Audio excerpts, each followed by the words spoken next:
How often have you felt restricted to spiritual practices that often seem outdated and of little relevance in today's world? Are you discouraged to express your own creative talents and develop spiritual practices that are uniquely you? The Liturgical Rebels podcast is for people like you who want to reimagine and reconstruct their faith and spiritual practices. It's for those who want to reshape belief and journey closer to God's wholeness with peace, justice, and flourishing, not just for themselves, but for the earth and all its inhabitants.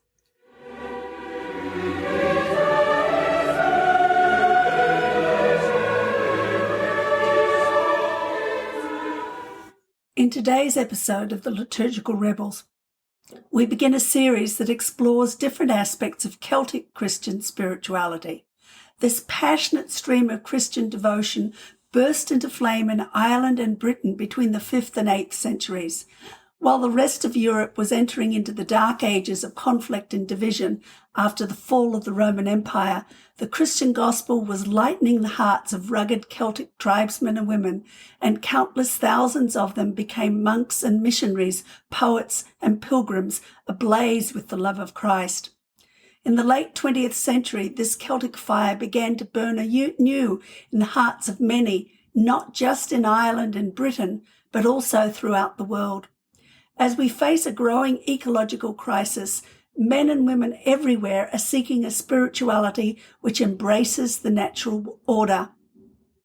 In the Celtic Christianity, we see an entire church which acknowledged the divine spirit within every living creature and recognized the interrelatedness of all life. It is definitely a Christianity very much needed for today. My husband, Tom Sine, and I have been deeply impacted by the Celtic Christian tradition. In fact, in this first episode of our series, Tom and I will chat about how we became interested in Celtic spirituality and how it has impacted our lives over the 30-plus years of our marriage. Tom is a futurist and an author. He has written over a dozen books in his life, starting with the best-selling Mustard Seed Conspiracy in 1981. His most recent book is 2020's Foresight, 3 Vital Practices for Thriving in a Decade of Accelerating Change. Before Tom and I begin our chat, however, I thought I would start with the best known of the Celtic prayers, St. Patrick's Breastplate, which gives a good flavour of this tradition. I arise today through a mighty strength, the invocation of the Trinity, through belief in the threeness, through confession of the oneness of the Creator of creation. I arise today through the strength of Christ's birth with his baptism, through the strength of his crucifixion with his burial, through the strength of his resurrection with his ascension, through the strength of his descent for the judgment of doom. I arise today through the strength of the love of cherubim, in the obedience of angels, in the service of archangels, in the hope of resurrection to meet with reward, in the prayers of patriarchs, in the predictions of prophets, in the preaching of apostles, in the faith of confessors, in the innocence of holy virgins, in the deeds of righteous men. I arise today through the strength of heaven, the light of the sun, the radiance of the moon, the splendor of fire, the speed of lightning, the swiftness of wing, the depth of the sea, the stability of the earth, the firmness of rock. I arise today through God's strength to pilot me, God's might to uphold me, God's wisdom to guide me, God's eye to look before me, God's ear to hear me, God's word to speak to me, God's hand to guard me, God's shield to protect me, God's host to save me from snares of devils, from temptation of vices, from everyone who shall wish me ill, afar and anear. I summon today all these powers between me and those evils, against every cruel and merciless power that may oppose my body and soul, against incantations of false prophets, against black laws of pagandom, against false laws of heretics, against craft of old idolatry, against spells of witches and smiths and wizards, against every knowledge that corrupts man's body and soul. Christ to shield me today against poison, against burning, against drowning, against wounding, so that there may come to me an abundance of reward. Christ be with me, Christ before me, Christ behind me, Christ in me, Christ beneath me, Christ above me, Christ on my right, Christ on my left, Christ when I lie down, Christ when I sit down, Christ when I arise, Christ in the heart of everyone who thinks of me, Christ in the mouth of everyone who speaks to me, Christ in every eye that sees me, Christ in every ear that hears me. Amen and amen.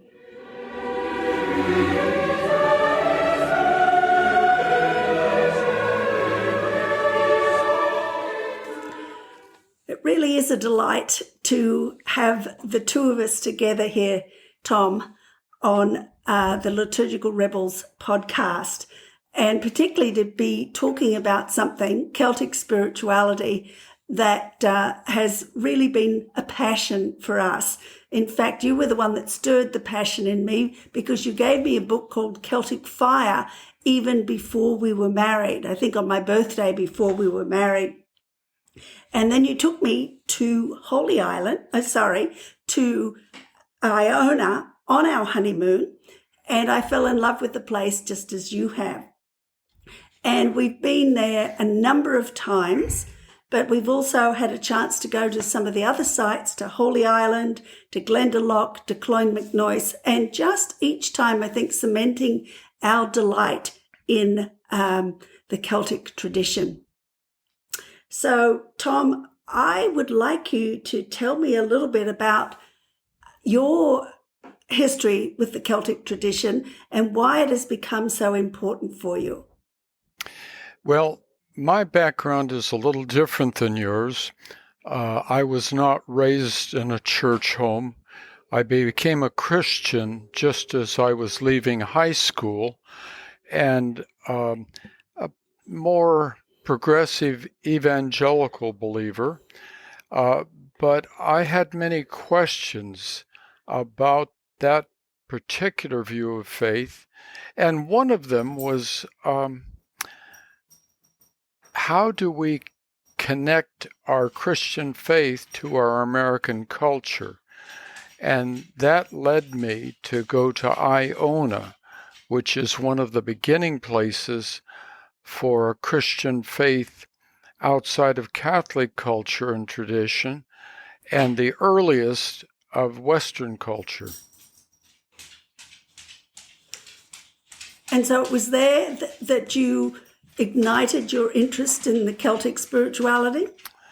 That was the beginning place because I discovered that in the early church that was in Britain and Ireland, they were very deeply committed to the ways of Jesus, but that initially didn't require going to a church building for weekly services and going about your life as usual.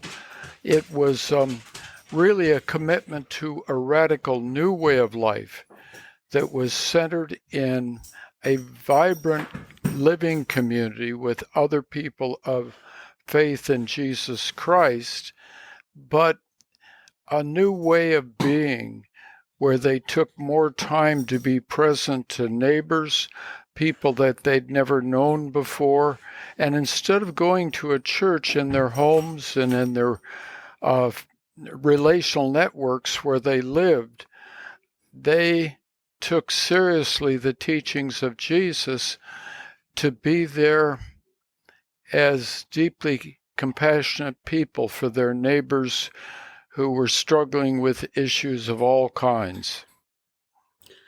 Well, why Iona as the primary focus of this form of spirituality? What is it that has drawn you personally back to it so many times over the last 40 years, I think, because it's not exactly an easy place to get to. No, it's not an easy place to get to, but it's worth the troubles for those that would like to learn more about a way of faith that is more out of a Protestant tradition that really called people to a new way of living, not just a request to go to church on a weekly basis. Well, your passion for Celtic spirituality certainly ignited mine. And when we were married, I was struggling with the dualistic approach to faith that I'd grown up with. And Celtic spirituality certainly was like a breath of fresh air. And so I just wanted to list a few of the characteristics that I've been drawn to over the years. Firstly, it is incarnational with an intense sense of the presence of God. Yes. I love one of the authors that I've read says that the Celts were described as God-intoxicated people whose lives were embraced on all sides by the divine being. And I think I would love it if sometime somebody would describe me as a God-intoxicated being. Have you ever had them do that, love? I haven't, but for me, it's more of a God invested person who is finding the meaning of that for all areas of life, not just religious participation. Okay. Well, and I think that is certainly something that I enjoyed too, because it was as though the presence of Christ was physically roving around their lives. God was treated with awe and reverence and wonder, but was essentially a human figure to them, intimately involved in all of creation and engaged in every aspect of life. And I particularly like the fact that they saw creation as translucent, with the glory of God shining through it, and believing that creation responded to the creative presence of God and God's sustaining love.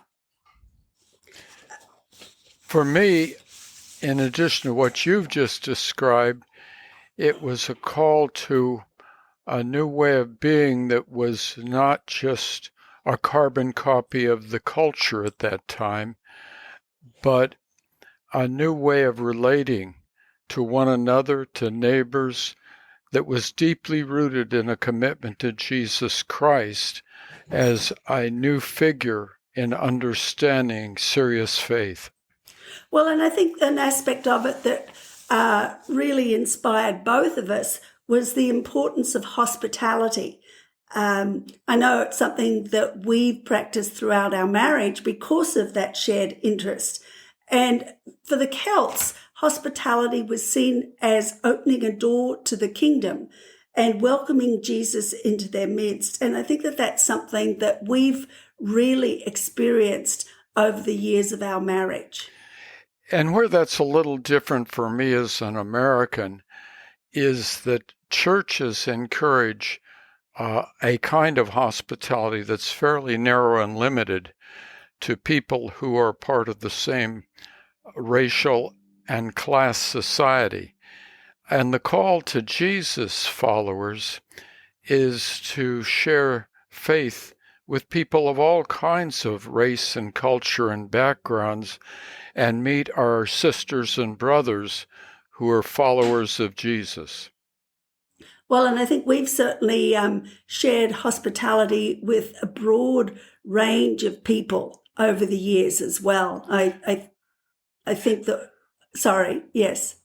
No, I couldn't agree more. We have people that we've enjoyed having in our home from all kinds of racial and cultural backgrounds, and we've learned a lot from very young people and older people about what it means to follow Jesus in times like this. Well, and the ones that really come to mind when we talk about this is the two young men that came to our door one day and said to us, "Can we sleep in your backyard?" And they'd read about us on a site for intentional community, and they were trying to get up to Canada, and they weren't allowed up, so they needed a place to stay for what they thought would be just a few days. And we said, oh, no, you can't sleep in our backyard, but we have a space, an empty apartment at the moment, and they slept down there for a few days. And then it looked as though we were getting people into the apartment, but they were going to be here for a lot longer. And they ended up actually sleeping up in our tower room for almost a year. I remember that. It was quite an experience, wasn't it? You know, and they did all kinds of wonderful things around the house for us. Yes. And I remember often referred to them as our angels unaware. And it just had a very Celtic kind of flavor to it, that interaction. Well, our house has been dedicated. It's an ancient house for the west coast of Seattle that is actually has 3 floors, built in 1910.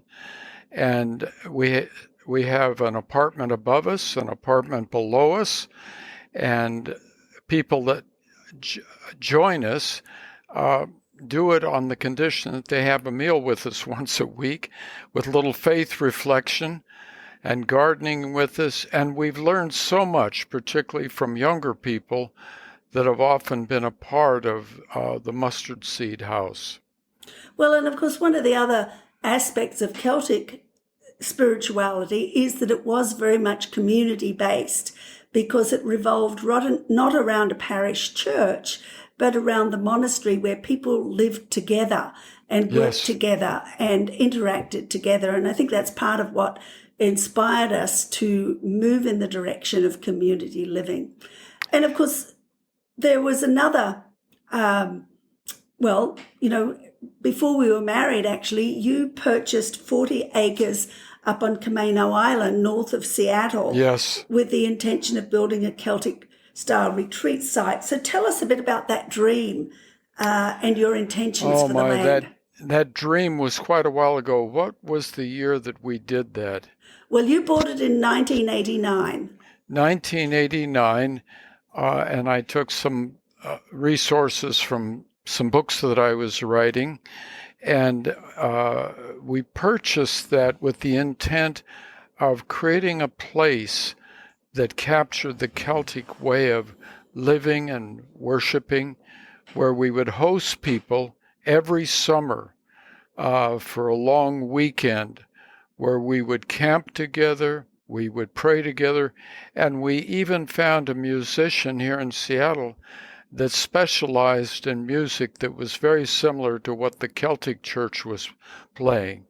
And well, what you're referring to are the Celtic retreats that we did on the land before it had any form of development at all. Right.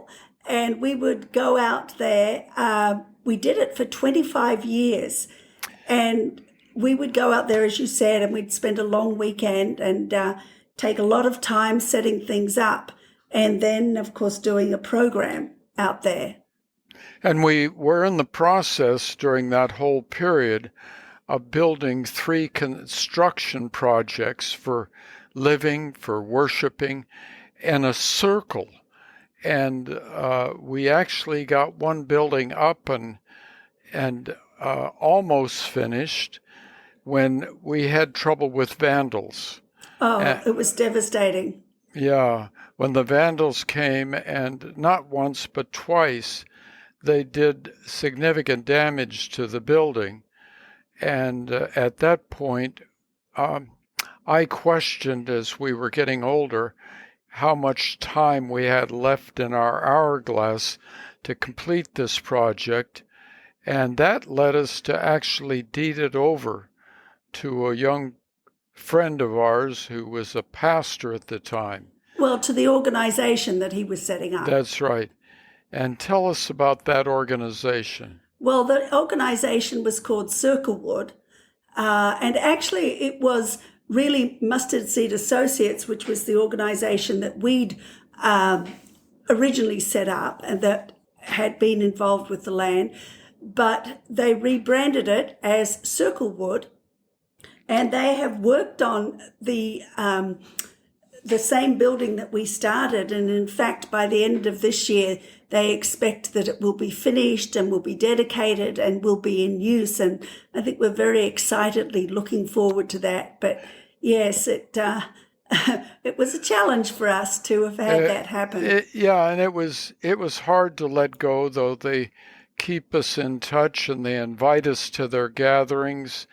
But they're moving ahead in a remarkable way, and they have plans to build other structures, and they have become a center for Christian concern about environmental issues.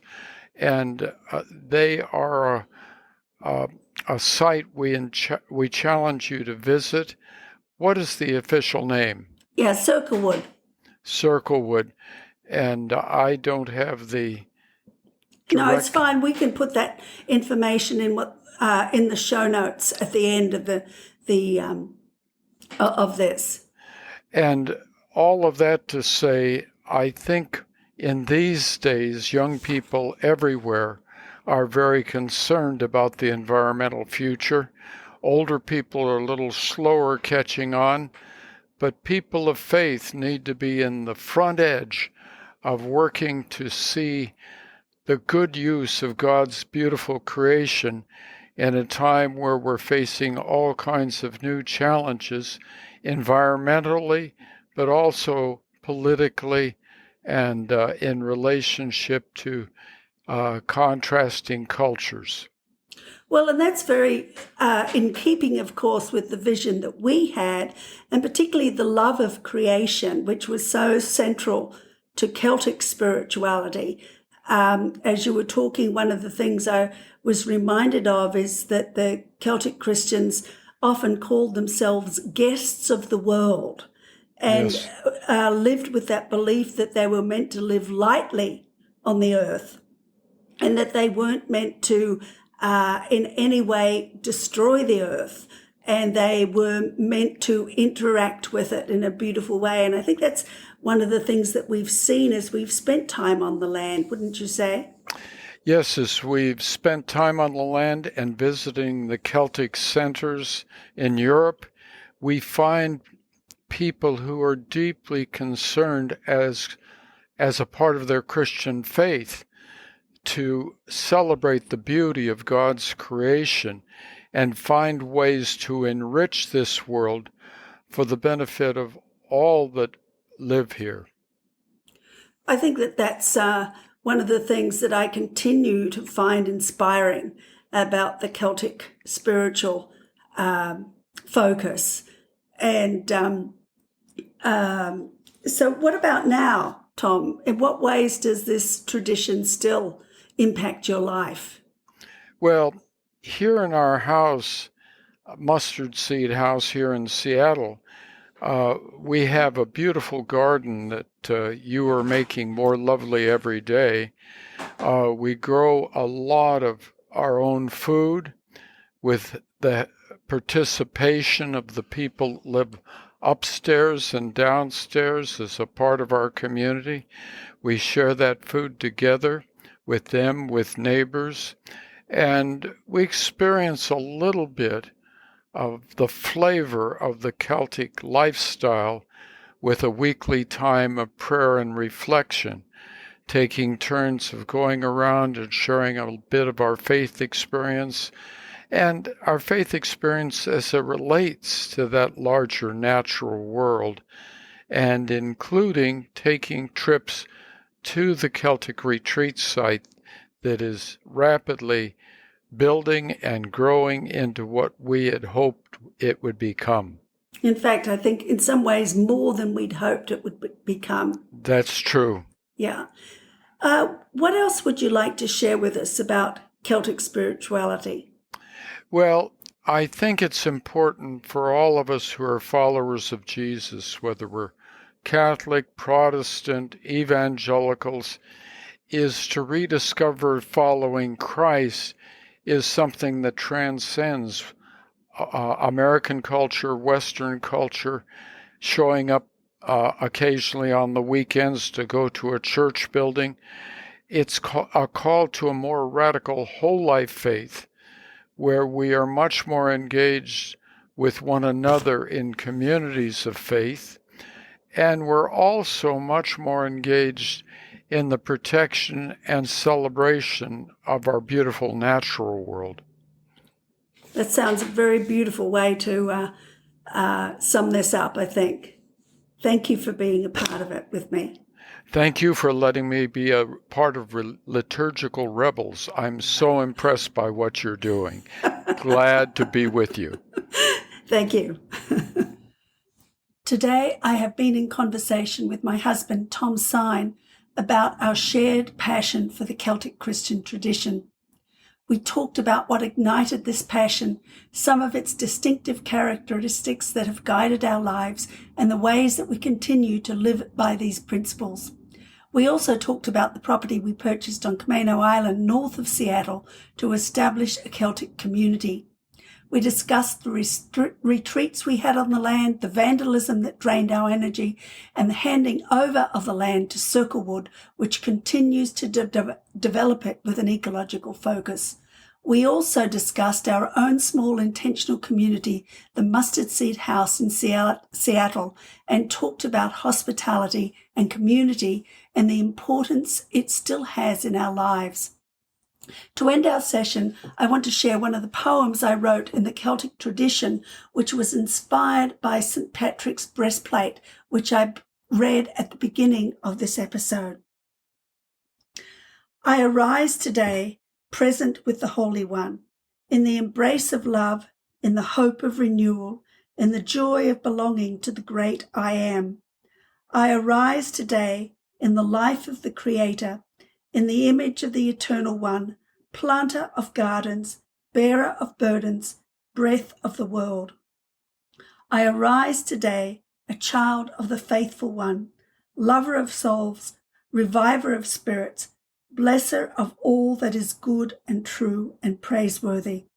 I choose to live today in the name of the Caring One, compassion in my heart, gratitude in my thoughts, generosity in my deeds, justice as my passion. I choose to live today in the life of Christ. In our next episode, I will be in conversation with musician Jeff Johnson. In addition to his solo recordings, many of which revolve around the Celtic tradition, he has released other collaborations, first with the late Irish flautist Brian Dunning, inspired by Stephen Lawhead's novels, as well as by musicians Janet Marie Chivatal, David Friesen, and John Van Dusen. His newest recording is Spinning on a Cosmic Dime, his fifth instrumental collaboration with guitarist Phil Kagi. Jeff also leads a contemplative Christian worship service called Selah and has led numerous Selah pilgrimages to Scotland, Ireland, and Italy. I am Tom Sine, author of The Gift of Wonder and facilitator of the God Space Light website. I'm currently working on a Celtic Advent devotional, which will be entitled Celtic Advent, Following an Unfamiliar Path Through Advent. For more information, check out the show notes or join me on Substack, Instagram, or Facebook. If you enjoyed this episode, don't forget to hit like and subscribe to the podcast. Please also share it with your friends.